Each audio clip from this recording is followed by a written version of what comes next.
Hello guys, তোমরা সবাই কেমন আছো? আশা করি তোমরা সবাই ভালো আছো আর আমি অনেক ভালো আছি।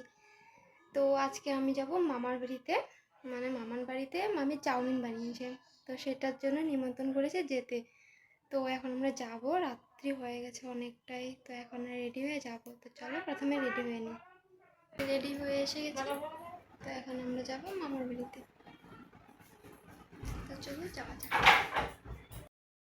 তো এখানে আমরা যাওয়ার জন্য বেরিয়ে গেছি। রাস্তাতে কি অন্ধকার, সে অন্ধকার, কিছুই দেখা যাচ্ছিল না। তো আমরা বাড়ি থেকে বেরোলাম। তো রাস্তায় হেঁটে হেঁটে গেছি, বেশি দূর নয় আমাদের বাড়ি থেকে মামার বাড়ি, হেঁটেই যাওয়া যায়। তো এখানে আমরা এসে গেছি মামার বাড়িতে, অনেকটাই অন্ধকার। তো আমার চা গিয়েছে, আমি আমার শাশুড়িমা আমার চা গিয়েছিলাম। তো গিয়ে প্রথমে সবাইকে মানে চমকানোর চেষ্টা করলো, কিন্তু কেউ ভয় পেল না। তো আমরা তারপর ঘরে গেলাম, বসতে দিল।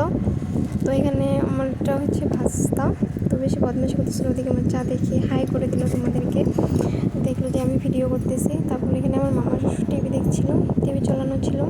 ওদিকে মামি বসেছিল, তো মামি আমাদের এখানে চাউমিন এনে দিল। তো আমরা এখন চাউমিনটা খাবো। আর আমার বাড়িতে রান্না ছিল, তার জন্য আমরা বেশি দেরি করিনি। তারপর খাওয়া দাওয়া করে বেরিয়ে গেলাম। রাস্তাতেও সেই অন্ধকার, আর সময় হেঁটে হেঁটে আসছিলাম।